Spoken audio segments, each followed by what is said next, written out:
La idea de que el consenso de la transición obliga al olvido es para que olvidemos que hubo gente en el pasado que tuvo sueños, que luchó por ellos, que dio su vida, que pensaron que este país se podía construir desde los de abajo y por algo más justo.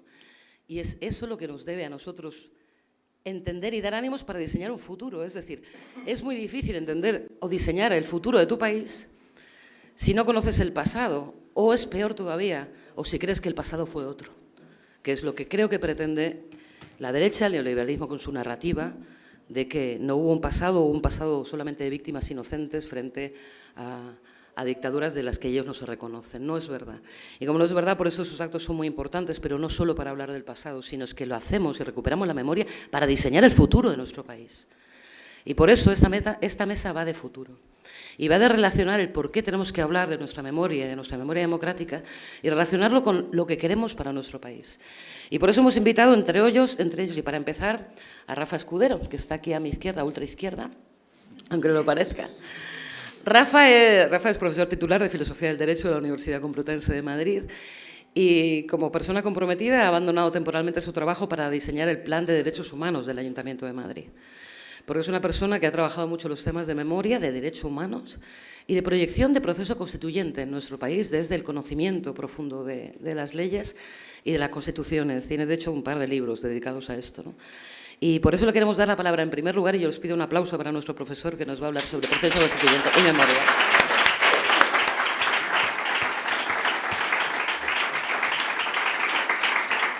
Bueno, buenos días. Gracias, Marga, Esther, Alberto, por la invitación, por estar aquí esta mañana y compartir algunas reflexiones sobre memoria y proceso constituyente. Es decir, ¿por qué memoria constituyente y memoria democrática y proceso constituyente en nuestro país, ¿no? Bueno, la respuesta sería muy sencilla, prácticamente en una frase, ¿no? Es decir, ¿por qué un proceso constituyente que recoja la memoria histórica en España?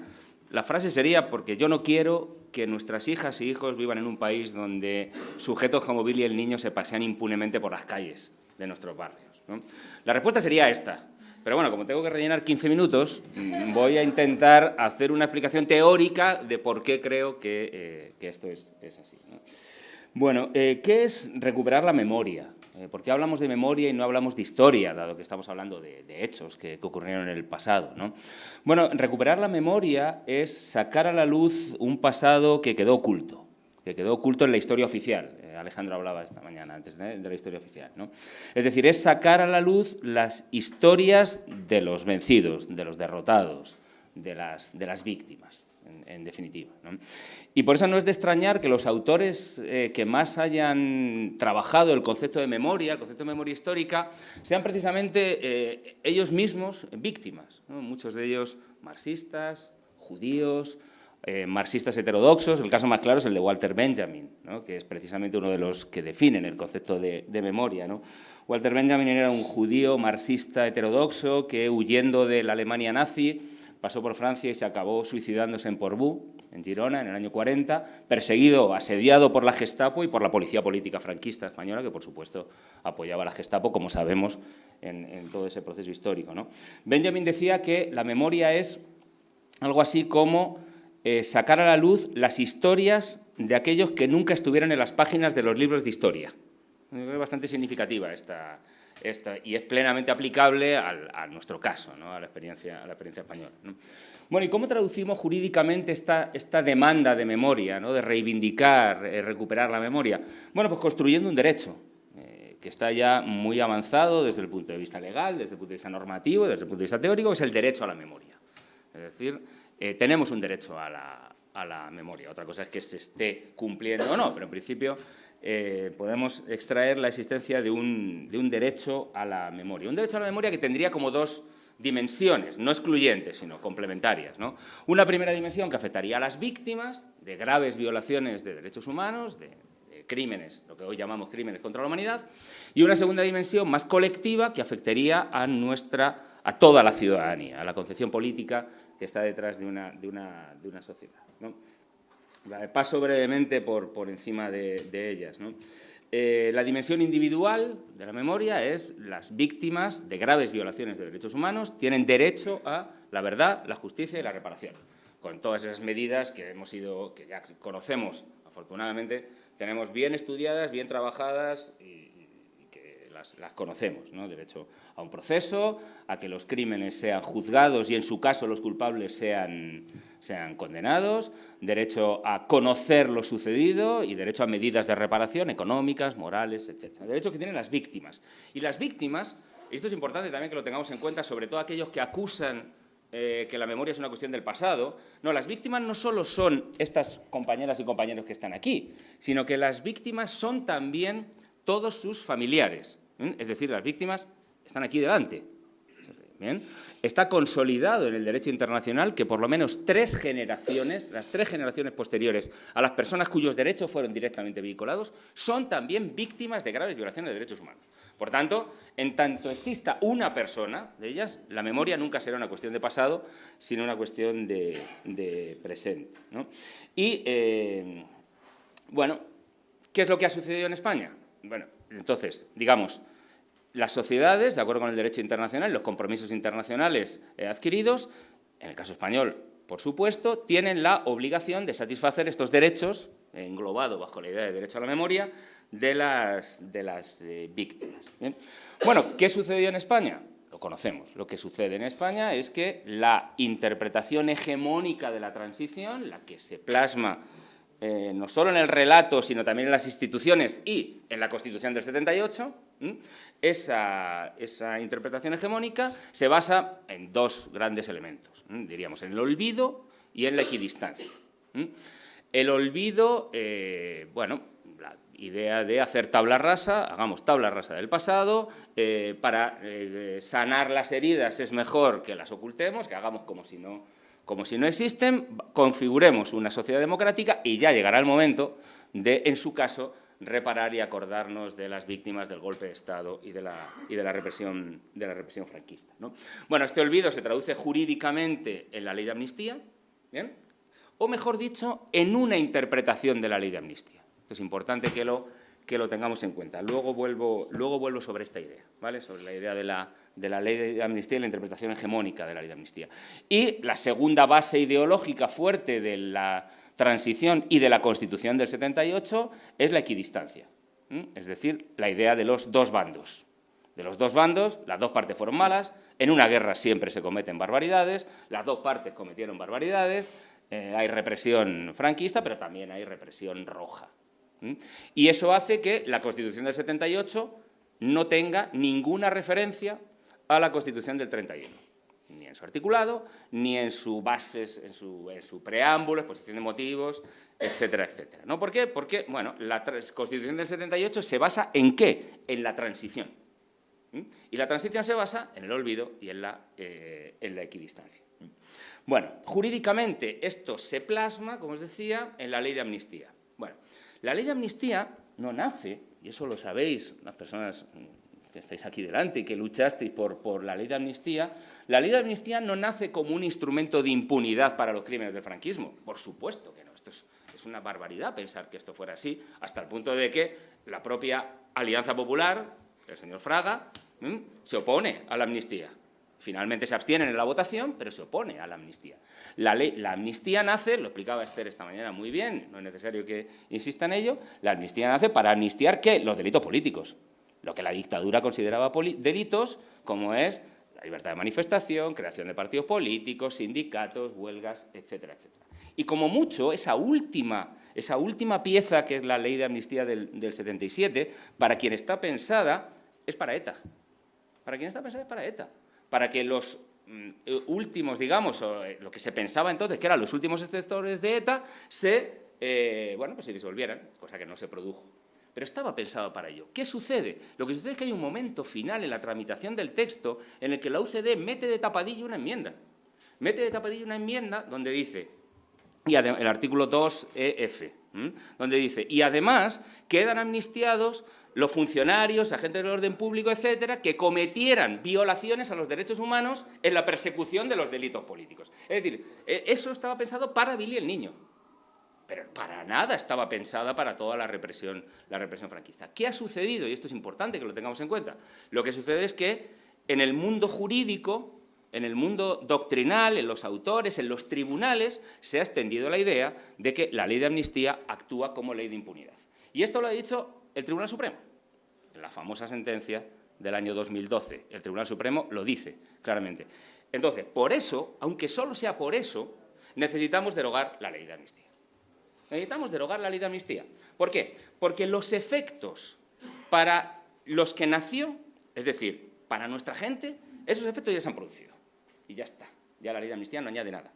Y por otro lado, se está interpretando por la cultura jurídica, por los tribunales, por los autores, por el propio Parlamento, por los dos autores, por los dos partidos que sujetan el eje del 78, el PSOE y el PP claramente y el PSOE en esa esquizofrenia en la que ahora está, pero al final también lo apoya, porque se ha construido como una ley para evitar la investigación de los crímenes del franquismo. Y no solo la investigación, sino también gran parte de las medidas de reparación.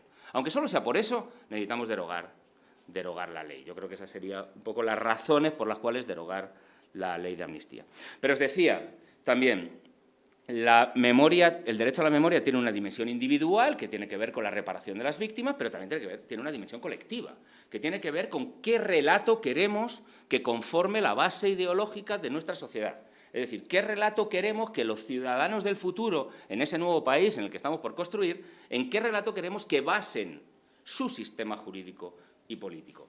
El actual, el de la Constitución del 78, ya lo tenemos muy claro, lo dice el Tribunal Supremo, en esa sentencia que os citaba antes. El Tribunal Supremo dice que la ley de amnistía es un pilar básico e insustituible para la transición y, por tanto, para la Constitución. Es decir, que en este sistema constitucional actual, por mucho que reformemos la Constitución, o que ahora, quizá Alberto ahora nos cuente un poco más de por dónde van los tiros de los partidos del eje mayoritario, por mucho que reformen la Constitución o por mucho que reformemos parcialmente la Ley de Memoria Histórica, nunca conseguiremos la reparación integral, porque no es posible la base de este sistema. Podremos conseguir que haya más presupuesto para las fosas, que haya más actos de reparación, que coloquemos más o menos placas, lugares de memoria. Esto sí podremos conseguirlo y está bien en la medida que sea posible. Pero cumplir con los derechos, verdad, reparación y justicia de una forma integral, que es lo que nos demanda el derecho internacional, por cierto, solo puede ser en un nuevo marco constitucional y en un nuevo marco legitimador, donde entre, y esta es la dimensión colectiva a la que me refería antes, donde entre los valores y los principios por los que fueron victimizados las víctimas. Y lo explicaba muy bien, se explicaba muy bien esta mañana. Son los valores republicanos, son los valores de los derechos, de la democracia, de los derechos sociales, del derecho a un trabajo digno, a una vivienda, etcétera, etcétera, etcétera. Esos valores, por eso fueron victimizados, por eso fueron víctimas. No porque en los pueblos, esta cosa del cuéntame, ¿no? En los pueblos hay rencillas, entonces, claro, se aprovechó la guerra para la rencilla. No, no, no, esto es mentira, esto es falso. Esta es la historia que es falsa, efectivamente. Entonces, ese relato, el relato republicano, ese relato, el relato de la democracia, los derechos y el republicanismo, la cultura ciudadana, que era lo que se defendía en la República, ese relato es el que tenemos que estar y formar parte de nuestra ideología, en el sentido de las bases que legitiman ese futuro país, ese futuro sistema político que queremos construir. Y es el relato de las víctimas, es decir, es el relato de las y los republicanos. Por eso hablamos de memoria democrática. ¿Hay víctimas del otro lado? Sí, claro que sí. ¿Tienen derechos? Sí, tienen derechos. Toda víctima tiene derechos a la verdad, a la justicia y a la reparación, por supuesto. Ahora bien, eso no significa que su relato deba formar parte del relato colectivo. Y lo explico de una forma muy sencilla. Es decir, los lugares de memoria... Termino. Los lugares de memoria, las placas que en nuestras calles queremos que... Cuidado, Marga. Cuidado, Marga.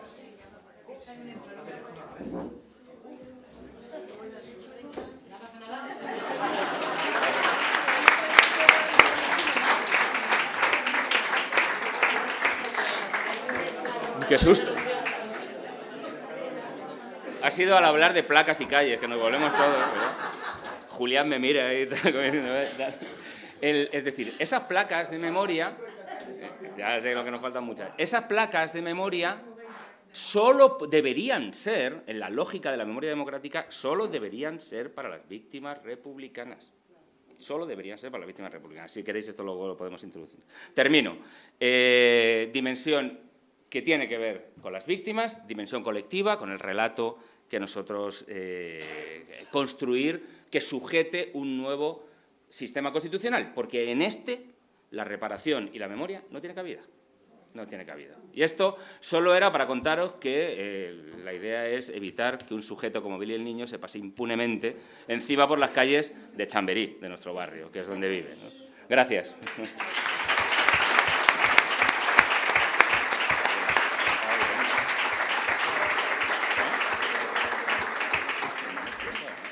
Yo pertenezco a una generación, tengo 49 años, en la que cuando era joven nadie hablaba de esto. Yo me acuerdo en la Facultad de Periodismo intentamos hacer la conmemoración del Día de la República y lo hicimos con un cubo de sangría y 5 personas. Porque en los 90 no se hablaba de esto. Tuvo que venir una generación de gente joven que recuperó la historia de nuestro país. Y uno de ellos fue Esther López Barceló. Conozco a Esther desde que es muy joven y desde el primer momento estaba con las fosas. Ella es historiadora, es antropóloga. Empezó a militar y a tomar conciencia de la historia de su país a partir de su empatía con las víctimas y de su enorme trabajo por la recuperación de la memoria de nuestro país. Así que le demos una palabra a un representante de esa nueva generación que hace posible que recuperemos la memoria y diseñemos, por lo tanto, un futuro mejor.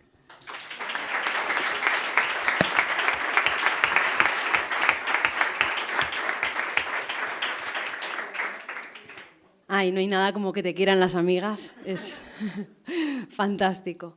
Pues bien, a mí me ha tocado ser la responsable de Memoria Democrática y de Proceso Constituyente de Izquierda Unida, y en nombre de ellos, en el que de alguna forma voy a intentaros mostrar ese diagnóstico que tenemos elaborado desde Izquierda Unida y también haceros ver un poco las tareas y lo que estamos intentando proponer y lo que estamos intentando construir también a nivel de iniciativa parlamentaria, pero sobre todo de relato y de discurso.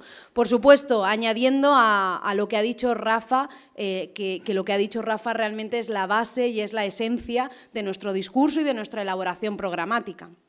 Bueno, nosotras consideramos que, por supuesto, vivimos en una anomalía democrática. Vivimos en un país que ha cimentado su Constitución, y mejor que nadie lo ha expresado Rafa en todo su trabajo, sobre la base de la equidistancia, sobre la base de un país que no se cimentó sobre el antifascismo, sino sobre miles y miles de fosas comunes. El antifascismo fue el que sustentó las constituciones tanto de Alemania, gracias a los aliados, que hicieron una gran labor de desnazificación de la legislación, y cosa que también sucedió en Argentina, donde el propio Senado y el Parlamento anuló la ley de punto final que no permitía juzgar los crímenes allí. Sin embargo, en España no hemos tenido ninguno de esos factores, no se ha producido ni tampoco ninguno nuevo. Por tanto, vivimos en la anomalía democrática de tener una Constitución que no se considera antifascista y que olvida a todas las víctimas del franquismo y con ello a su predecesora, que fue la Constitución del 31. Ello nos lleva, por tanto, al marco actual de impunidad que dura 40 años. Ya no estamos hablando de la represión de los 40 años del franquismo, es que ya han pasado otros 40 más. Hablamos de 80 años de crimen de lesa humanidad que se sigue perpetrando día tras día hasta que no se le dé solución. Y por tanto vivimos en un país que se ha cimentado sobre la impunidad, un país que hacía la vida más fácil y se la sigue haciendo a Billy el Niño de la que lo tuvo Marco Sana. Un país en el que Billy el Niño se sigue paseando, hay que poner querellas y hay que seguir luchando para que algún día tengamos la suerte de que se le interrogue, mientras que las sentencias de Julián Grimau, que le condenaban a muerte, o la sentencia que condenaba a cadena perpetua a Miguel Hernández, siguen vigentes. Vivimos en esa anomalía democrática y por supuesto que la memoria es una herramienta de futuro, porque si estamos aquí es porque consideramos que no podemos construir ninguna democracia real sobre esa ignominia. Y es por eso por lo que creemos que es una herramienta para construir futuro también en cuanto a la aplicación de los derechos humanos en nuestra democracia.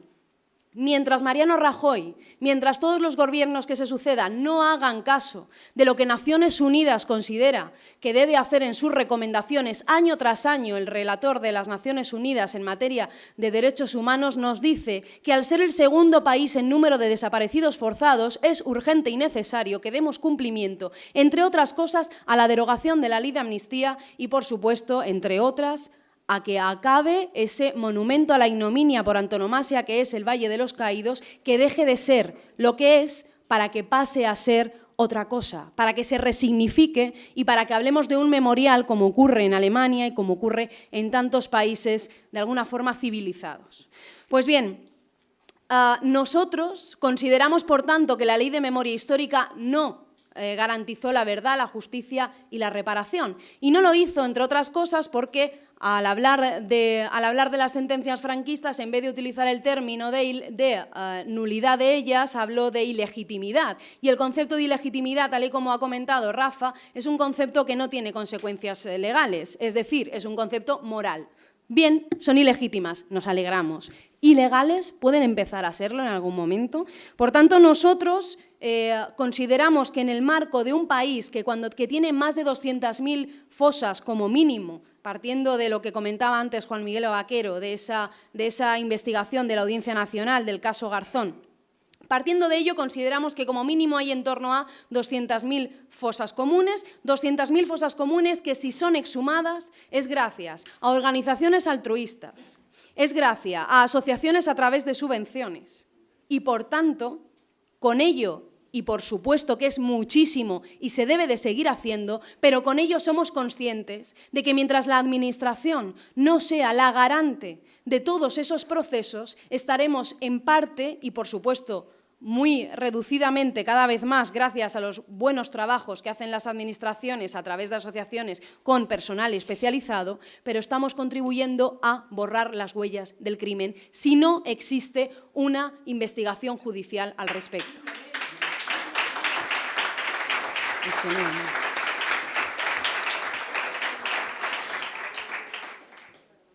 Con ello, ¿qué ocurre? En otros países, por supuesto, son los gobiernos a través de equipos multidisciplinares, de equipos que son trabajadores públicos, quienes acometen la exhumación de las fosas, la investigación ulterior y, por tanto, la puesta a disposición de toda esa documentación como pruebas del crimen para la justicia. Y, sin embargo, en este país no podemos hacer dos de los tres pasos. Solamente sobre el que tiene competencias administraciones autonómicas o administraciones locales, que es garantizar la cantidad presupuestaria suficiente para que ello pueda ponerse en práctica, es a lo único a lo que nos podemos agarrar. Por eso, felicitar en esa tarea la labor de Izquierda Unida, que ha sido tan fundamental en la elaboración de esa Ley de Memoria Democrática andaluza. Hemos trabajado en ella y no solo eso, sino que la propuesta, sabéis, que partía del momento en el que gobernaba el Partido Socialista con Izquierda Unida en Andalucía, y es gracias a ese trabajo por lo que ahora podemos decir que hay una ley que garantizará verdad y reparación, al menos en la comunidad andaluza. Pero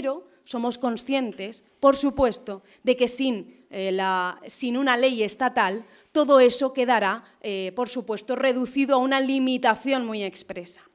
Como decía antes Rafa, nosotros apostamos por una ley de memoria integral, pero que sea también ley de reconocimiento de los derechos de las víctimas. Tiene que ser una ley de víctimas y una ley que aborde la cuestión estructural de la memoria, porque sin ambas patas quedará siempre parcheado el problema. Y, por supuesto, sin un proceso constituyente eso siempre será así. Tendrá sus limitaciones porque necesitamos un marco constitucional que garantice el antifascismo como elemento esencial de la democracia. Sin eso, lo único que hacemos es contribuir a ese blanqueamiento del fascismo, que no hace sino contribuir a normalizar las acciones que están ocurriendo ahora con respecto a la cuestión catalana en nuestras calles. El hecho de esa impunidad de la que se saben que se arrogan los movimientos ultraderechistas. ¿Por qué? Porque durante 40 años ha habido un proceso de blanqueamiento. Ese proceso se llama equidistancia, que lo ha explicado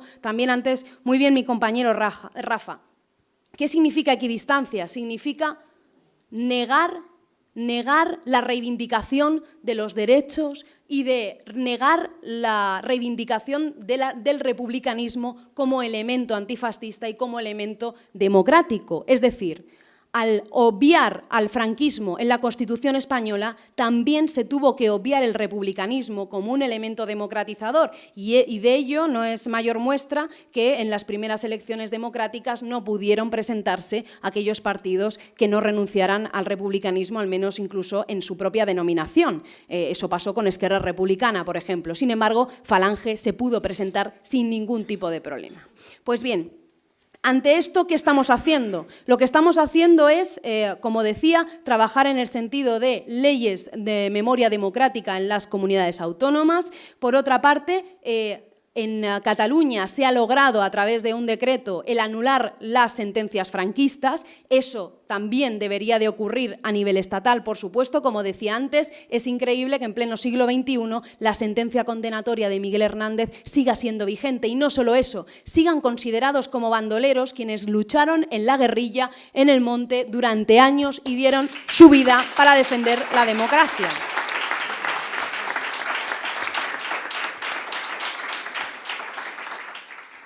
Pues bien, además de trabajar en todo eso, por supuesto, en el poder local, que es, como os comentaba antes, aquel espacio en donde tenemos unas competencias que, a pesar de ser limitadas, nos permiten al menos contribuir en alguna medida a la recuperación de la memoria. Por ejemplo, comentaba el caso de Cádiz, el compañero Juan Miguel. En ese caso, Miguel Vila, que de hecho es nuestro concejal en Cádiz, trabaja en memoria democrática y ahora mismo se acaba de anunciar exhumaciones de fosas en Cádiz de bebés robados, para dar también respuesta a esa otra parte de la lucha por la memoria, de la reivindicación de la reparación y de la justicia, que es ese caso tan ignominioso de todas aquellas personas que, de hecho, la gran mayoría, seguramente sin saberlo, están siendo víctimas de un proceso de robo, cuando fueron bebés, ¿no? Y esas personas, tanto hijos como también los propios familiares que sufrieron la pérdida de ese bebé y que todavía no saben si realmente murió o no murió, la vida en esa incertidumbre es también, por tanto, la vulneración del derecho humano y, entre otras cosas, el derecho que tenemos todos a conocer nuestros orígenes por parte de los hijos adoptivos. En el Parlamento Europeo estamos trabajando en un grupo, en un equipo de trabajo de memoria democrática con otros partidos políticos, en el que, entre otras cosas, ahora se está trabajando profundamente en el tema de los bebés robados. Y luego, como os decía, en la competencia local estamos trabajando para eliminar en el imaginario colectivo todo ese paisaje franquista que no hace sino normalizar el franquismo. Todas esas calles, todos los monolitos que hacen apología del franquismo normalizan y construyen en nuestro imaginario la percepción que comentaba antes Rafa, de un bando y el otro al mismo nivel. Cosas que debemos, por supuesto, eliminar y que, entre otros, también tenemos que aplaudir iniciativas como la que sabemos que le ha costado bastante trabajo, pero al final ha conseguido, de Mauricio Valiente, nuestro compañero en Ahora Madrid, que gracias también al equipo en el que está con Rafa Escudero, va a querellarse Madrid contra los crímenes del franquismo. Que la capital del Estado por fin vaya a querellarse por los crímenes del franquismo es algo, por supuesto, que debemos aplaudir. Pero este trabajo, como decía, todo este trabajo no puede sino tener un sostén estatal. Y en esa tarea es en la que estamos, no solamente elaborando esa ley de memoria, que por tanto, y tal y como consideramos ley de memoria y de reconocimiento de las víctimas, entendemos que no puede partir única y exclusivamente de Izquierda Unida, faltaría menos, debe de ser una ley consensuada al máximo posible, pero que por fin apueste por la verdad, la justicia y la reparación. Y en esa ley, tanto en esa ley como en nuestra iniciativa, para anular todo el articulado de la ley de amnistía que va en contra de los crímenes de lesa humanidad, hemos de dejar muy claro que tiene que garantizarse que el derecho internacional tenga cabida en nuestro país.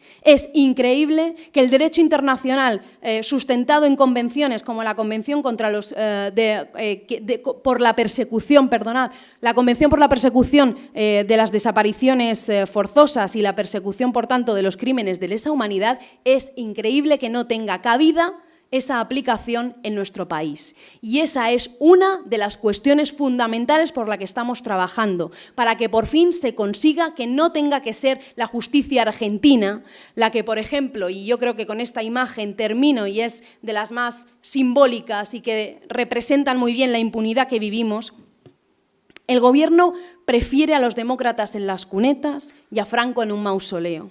Y eso se vio muy claramente cuando Ascensión Mendieta tuvo que desenterrar a su padre gracias a la justicia argentina, con dinero noruego y con la labor de una asociación de memoria altruista. Esa es la realidad del segundo país en desapariciones forzosas del mundo.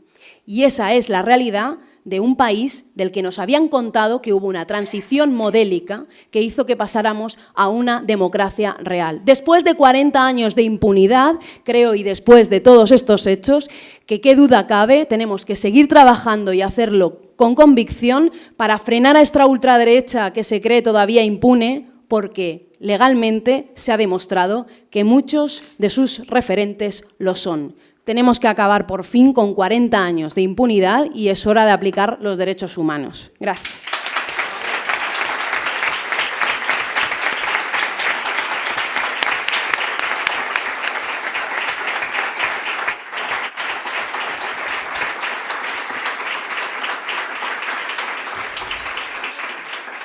Decir que se ha quedado mucha gente fuera de este acto, o sea que no han podido subir. Hemos en una sala para otra vez, cogeremos salas más grandes, ¿no?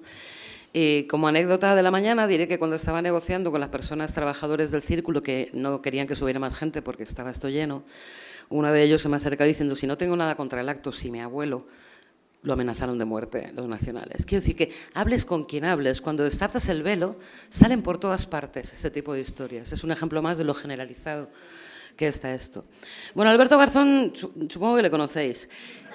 Alberto, una de las cosas más chulas de las muchísimas que ha hecho en su vida, para mí por lo menos, fue establecer desde alguien muy joven y muy brillante, él es economista, pero no es de su vena económica, es lo que vamos a hablar hoy, establecer una vía con el republicanismo en España. Y lo hizo publicando uno de sus libros más vendidos, que es La Tercera República, siendo muy joven además, perteneciendo a esa generación a la que yo hacía referencia antes, ¿no?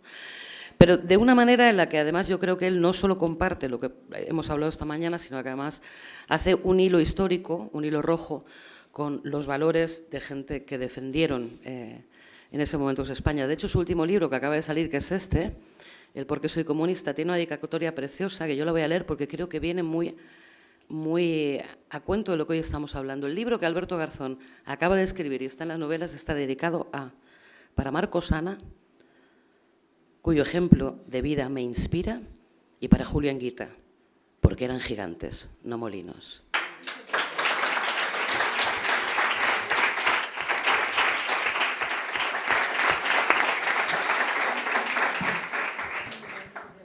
Bueno, buenos días. En primer lugar, gracias Marga por la presentación, gracias Esther, Rafa por estar aquí, por organizar este evento, yo creo que absolutamente necesario, que ha desbordado las expectativas que se habían establecido al principio, lo cual siempre es una buena noticia que se puede mejorar para las siguientes ocasiones y, sobre todo, gracias a vosotros y a vosotras por estar aquí, porque yo creo que además es el gesto de compromiso político que simboliza las razones por las que hacemos este tipo de cosas, no solo el trabajo intelectual, sino también la actividad política. Yo quiero aprovechar que se trata de una intervención breve para poner encima de la mesa algunos elementos. La desventaja que tiene haber hablado el tercero es que algunos de ellos ya me los han quitado.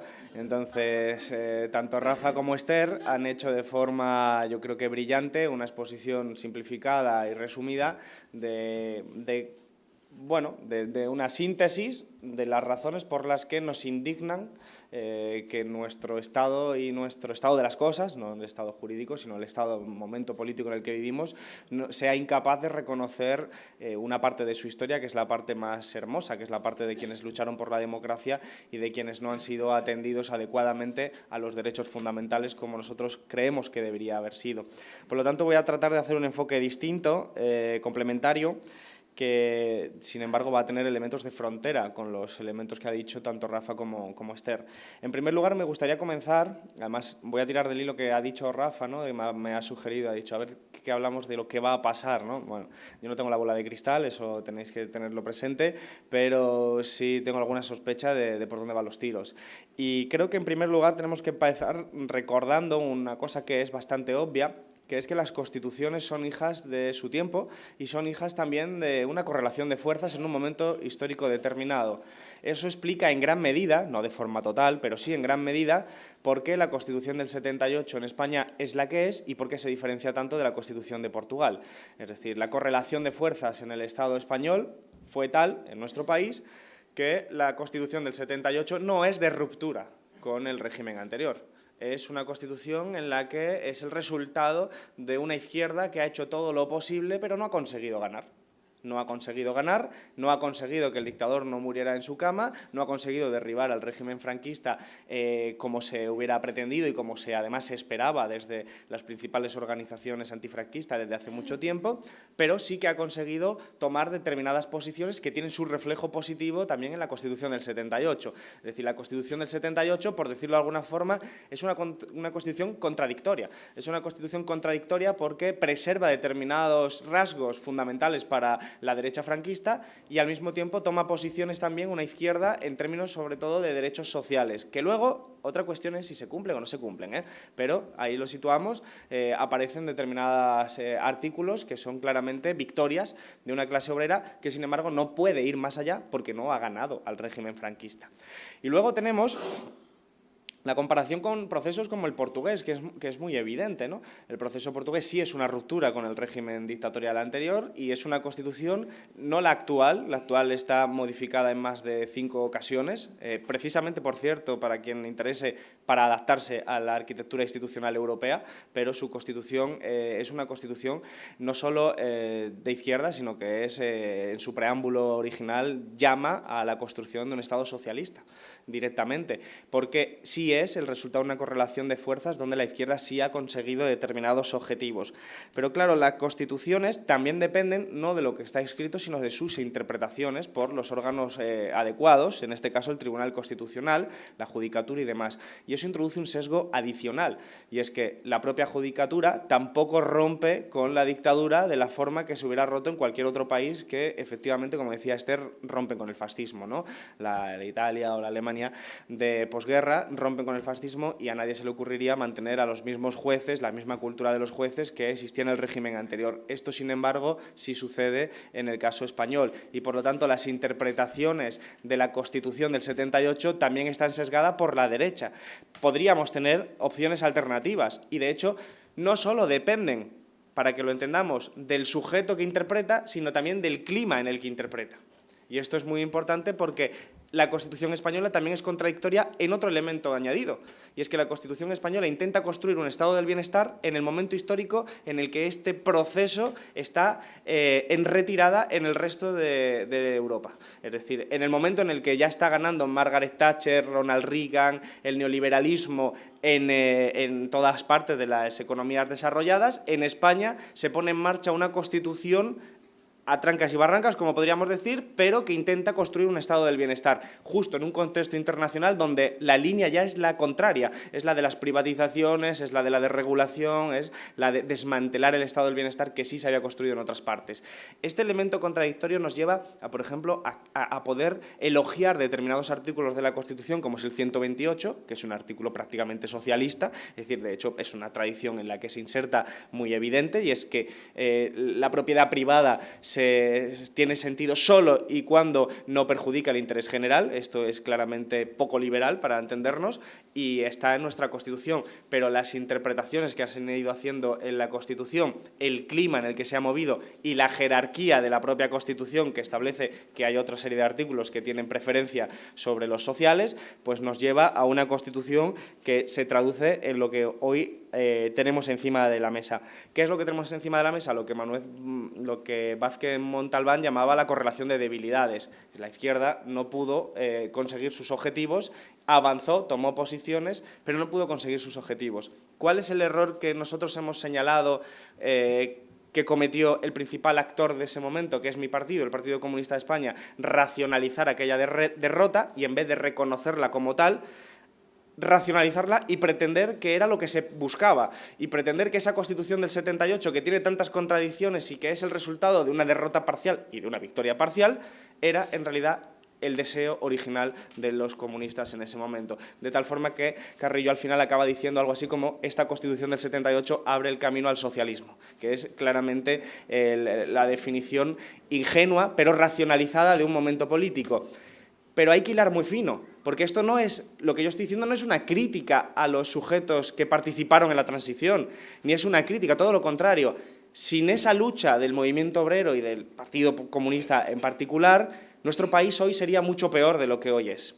Lo que es el error es no reconocer que cuando no te llegan las fuerzas, pues tienes que admitirlo y seguir luchando. El problema es que no se hizo eso, lo que se hizo fue racionalizar y decir: este es el mejor estado de las cosas. La Constitución del 78 no es el reflejo de nuestras debilidades también, sino que es el camino al socialismo. Y claro, al final eso tenía mucho que ver con esa corriente de la que no da tiempo a profundizar, en el libro se hace, pero no he venido a hablar de mi libro, como diría Umbral, que es la corriente eurocomunista, que al final acaba promoviendo una cultura política institucionalizada, de respeto a la Constitución, etcétera, más legalista y más papista que el propio Papa, ¿no? Porque al final hemos encontrado determinadas versiones y defensas de la Constitución por partes eurocomunistas más cerradas y más férreas que la de la parte de la derecha, que, como sabéis, se salta la Constitución cuando les parece oportuno.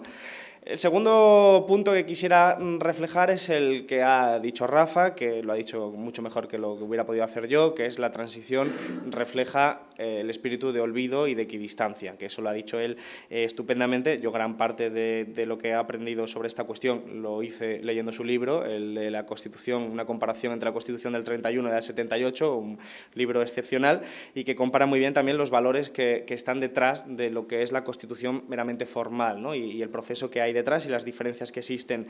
Pero, claro, ¿cuál es el problema de la transición? Que recordar a los republicanos, y esto es muy sencillo, recordar a los republicanos que lucharon en defensa de la legalidad implicaría también recordar quién era Adolfo Suárez, quién era Fraga y quién eran los grandes medios de comunicación durante el franquismo y quiénes eran los protagonistas. Por eso no se quiere hacer, porque supone la transición, el compromiso al olvido.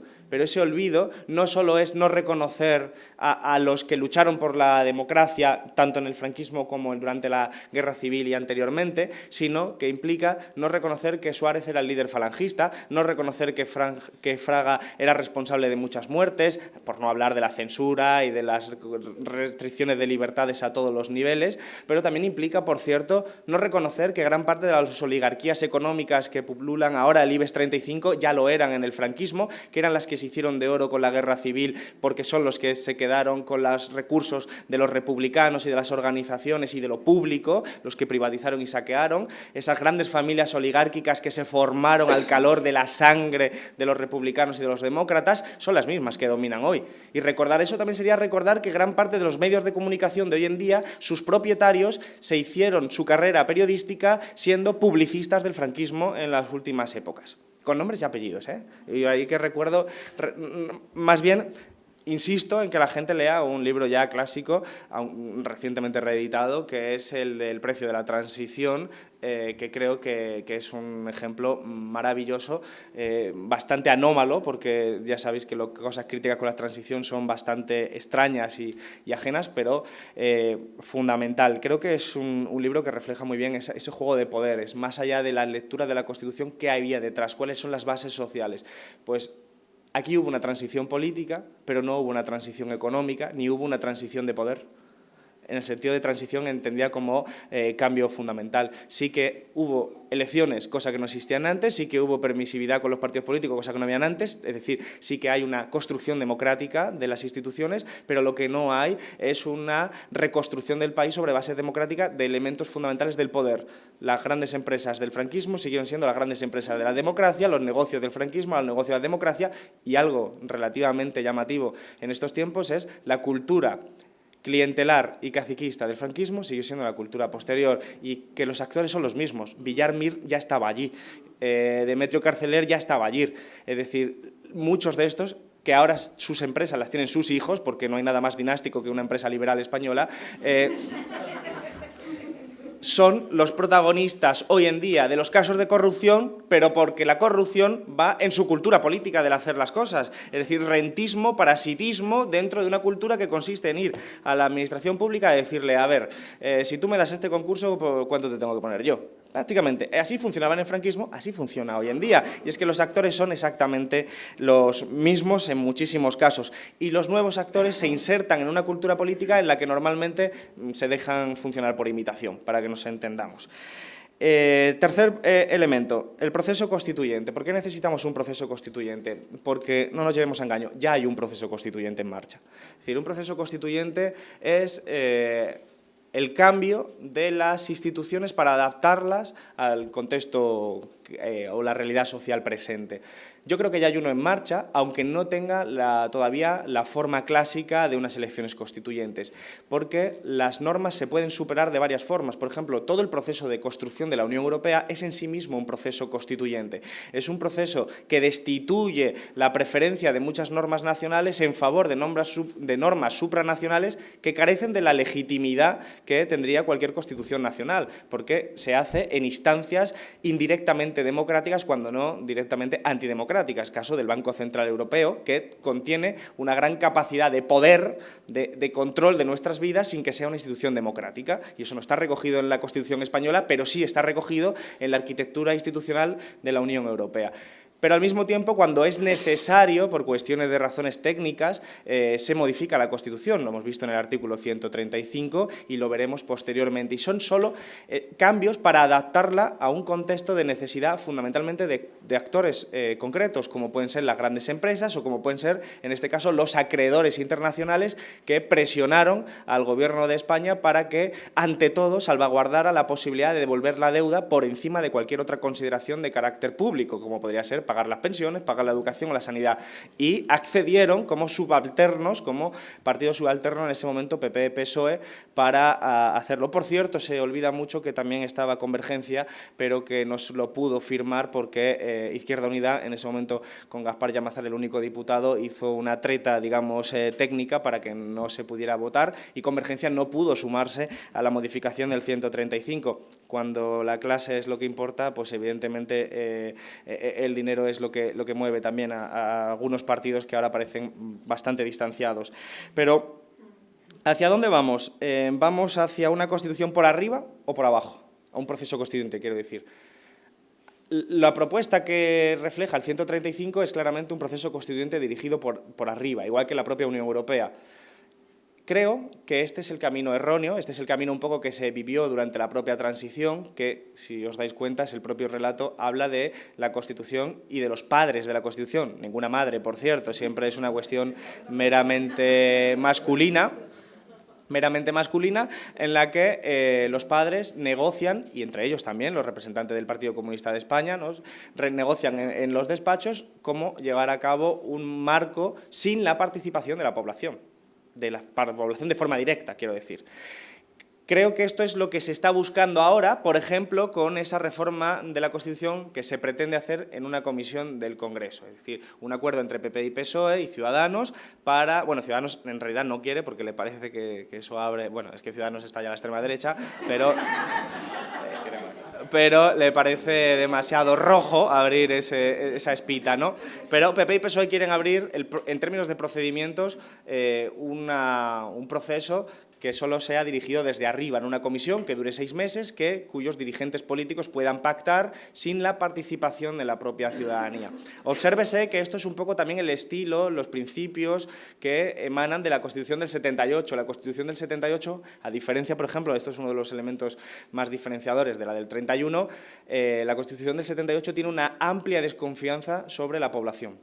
Es una Constitución muy poco republicana, la del 78. No solo hablo de la cuestión del jefe de Estado, hablo de los principios y valores que el republicanismo siempre promueve, que sea la gente, el pueblo, el que participe, ¿no? La Constitución del 78 limita la participación política, sobre todo a los partidos políticos. Una Constitución que dice han de ser democráticos, pero no establece ni qué significa eso, y por lo tanto el PP eligiendo a su dirigente a dedo le parece democrático. Una Constitución que limita eso a la participación y a la participación en partidos políticos, pero restringe otro tipo de participaciones. Los referéndums son prácticamente, en fin, quimeras en nuestro país. No hace falta que hablemos del catalán, hay muchos antes que hemos intentado y que son prácticamente imposibles. Iniciativas legislativas populares que también están restringidas, no pueden ir hacia cuestiones de legislación orgánica, por ejemplo. Es decir, una Constitución que parece escrita con el miedo a que el pueblo opine. y que por lo tanto está escrita desde arriba con la sensación paternalista de nosotros sabemos lo que el pueblo necesita, ¿no? Este es el estilo. Pues ese es el estilo con el que se está intentando impulsar esta reforma de la Constitución, limitada además por el hecho de que solo quiere cambiar, solo aspira a cambiar, porque ahora plantearé una cuestión menor, que no es tan menor en realidad, solo aspira a cambiar la cuestión territorial. No habla nada de lo social, mucho menos de la memoria democrática. Quiero decir, no va a hablar de vivienda ni de otros elementos como el derecho al trabajo, la precariedad, el empleo, las pensiones, que se están incumpliendo también en determinadas lecturas de la Constitución española, pero que eso no les importa. Solo les importa, digamos, esta cuestión territorial y por efecto meramente propagandístico, porque, en mi opinión, esta comisión no va a ningún lado.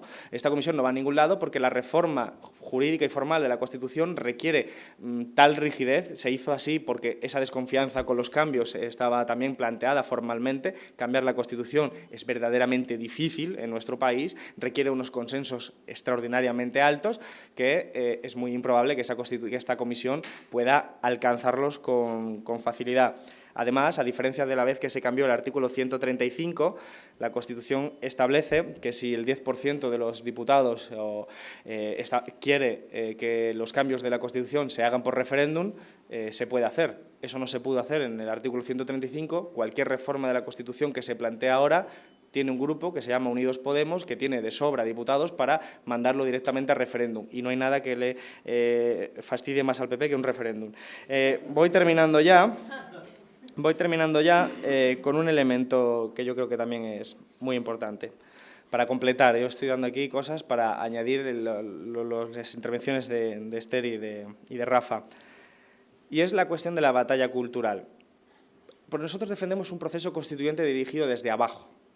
¿Eso qué quiere decir? Quiere decir que abramos la Constitución, adaptémosla a la realidad social, a las necesidades de hoy en día, pero de forma participada. Es decir, que seamos capaces de llevar el debate a la calle, que sea la calle la que pueda plantear, tengo estas necesidades, no están cubiertas en la Constitución, por ejemplo, pongo un ejemplo, quiero establecer como primer rango de prioridad el derecho al trabajo. No el derecho a la deuda, ni siquiera el derecho a la unidad de España, sino el derecho al trabajo. Y quiero que eso sea de primer orden, ¿no? Ese tipo de debates deberían establecerse a nivel social. Pero he de añadir un elemento que creo que es fundamental que entendamos, y es la propia pedagogía que tenemos que hacer sobre nuestra propia gente.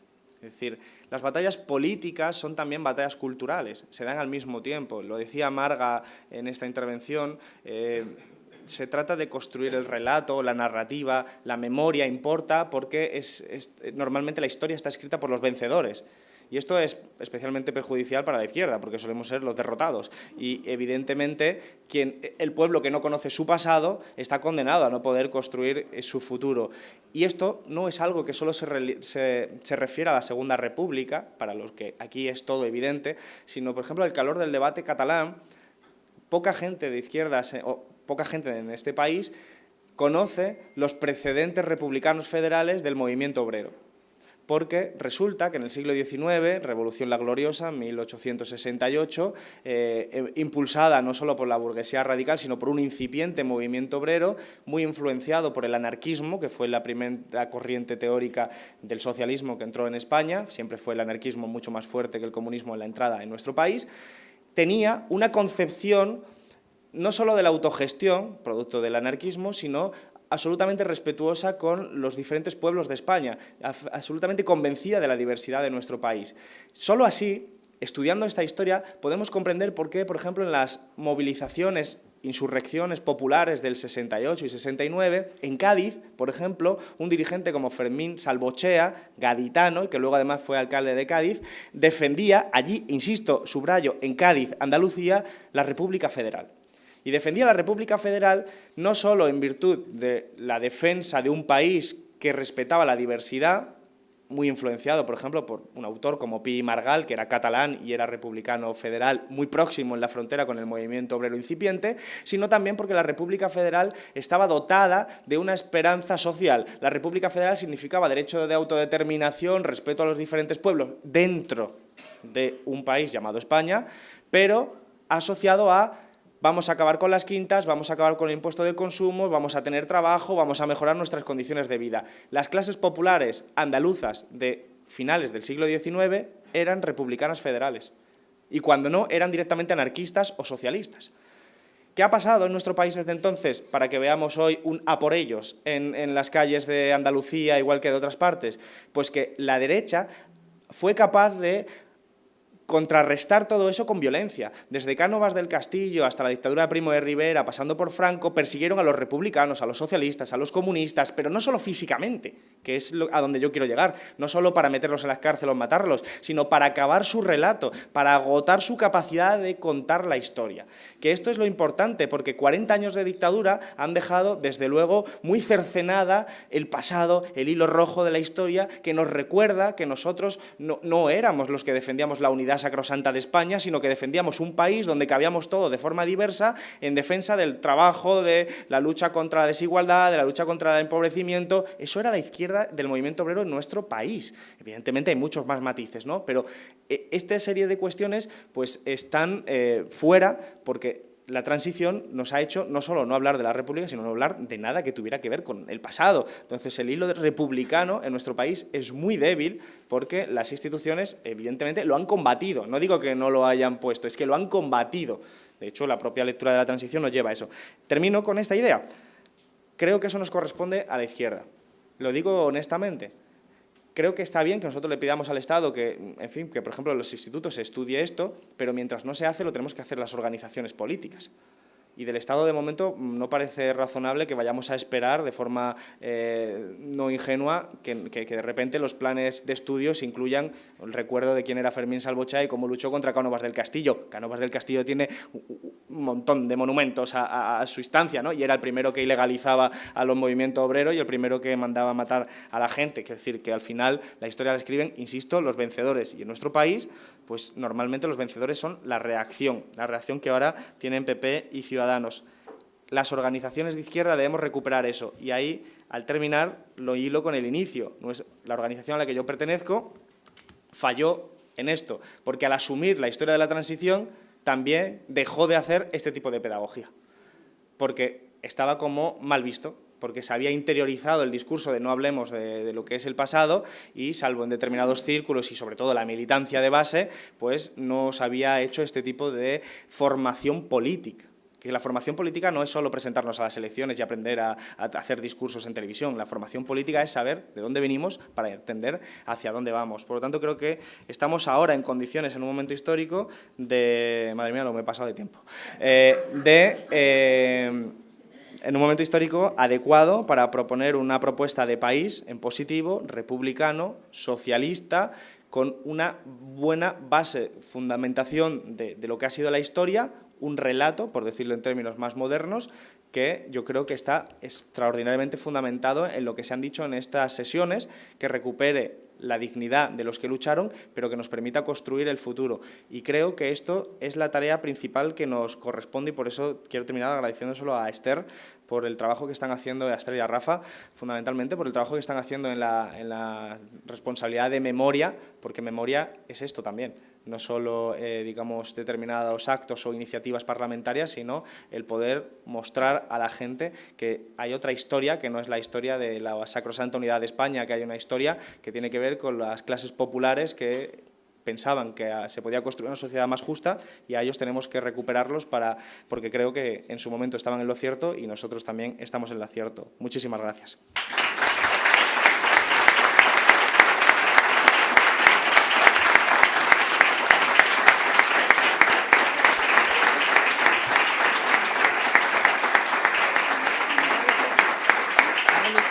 Bueno, Julián sabe que nosotros tenemos una propuesta, la conoce perfectamente, evidentemente, la hemos comentado además en mi intervención de forma somera por el tema de la limitación de tiempo. Pero nuestra iniciativa parlamentaria habla en el artículo número 1 de la anulación de todo el articulado que va en contra de la legislación internacional en materia de derechos humanos. La literalidad prácticamente es esa. Evidentemente tiene unos cuantos más artículos que son de una cuestión formal para que no exista ningún tipo de situación ulterior a la aprobación de esa ley que pueda generar un perjuicio, una cuestión que sea un perjuicio para las personas que fueron amnistiadas, evidentemente hablando desde el punto de vista de los trabajadores, de todos los presos políticos, etcétera, que vieron cómo la amnistía laboral y la amnistía en otros términos, pues evidentemente supuso una cuestión positiva. Esa es nuestra propuesta. Conocemos que hay otras propuestas encima de la mesa que pueden recoger más consenso, al parecer, que la nuestra, pero nosotros mantendremos nuestra posición, incluso si se presentara una de mayor consenso. En aras al consenso nosotros la presentaríamos, pero evidentemente nosotros siempre vamos a defender eso, tenga que ser a través de enmienda o tenga que ser a través del registro de una iniciativa particular nuestra. Sabéis que estamos en proceso de negociación, que todo lo que digo son las posibilidades abiertas y que todavía no está cerrado. Es muy positivo que exista una posibilidad de presentar algo que reúna consenso. También decir que esa propuesta, de hecho, es similar a la que ya se debatió en 2011 por parte de Izquierda Unida y que no tuvo el apoyo del Partido Socialista y que, por tanto, no salió. En 2011 se presentó una iniciativa por parte de, en ese momento, el Grupo Mixto, firmada por Izquierda Unida e ICV. En ese momento eran nuestros dos diputados del Grupo Mixto, pues estaba Gaspar Llamazares por nuestra parte y por parte de Iniciativa estaba Joan Herrera. Firmaron una iniciativa en la que hablaba efectivamente de que se tenía que acabar con todos los articulados que van en contra de la legislación internacional. No recibimos el apoyo de partidos como el Partido Socialista, que eran totalmente necesarios para poder dar aprobación a esa ley. Es decir, llevamos ya 6 años de retraso en lo que a una iniciativa de este calado supone. Ahora mismo parece que se quiere presentar una similar. Nosotros, en todo caso, ya lo valoraremos y reúne un consenso muy amplio. En aras del consenso y para que pudiera llegar a tramitarse, pudiera llegar a entrar en trámite, es decir, que pudiéramos entrar a registrar enmiendas, la apoyaríamos y nosotros siempre vamos a defender la nulidad de ese articulado y, por tanto, presentaríamos en ese caso de apoyar una iniciativa de mayor consenso una enmienda de Izquierda Unida defendiendo nuestra posición particular. Por supuesto, esa siempre será nuestra posición, pase una cosa u otra. Y si no se reúne un consenso suficiente, nosotros siempre tenemos nuestra iniciativa trabajada durante meses por un equipo, ya sabéis que además respaldada por todas las asociaciones que ha comentado el compañero Julián Rebollo, y siempre esa posición va a estar defendida por nuestra organización, ya sea de una forma o ya sea de otra, en el debate parlamentario. Porque puedo garantizar que mientras esté gente como Esther, gente como Alberto Garzón en el Congreso o Rafa Escudero echando una mano, la memoria de la gente que lucha por tener una memoria democrática en este país va a estar ahí, porque es lo mismo que luchar contra la impunidad y es lo mismo que luchar por un futuro mejor para nuestro país. Muchísimas gracias por haber venido esta mañana.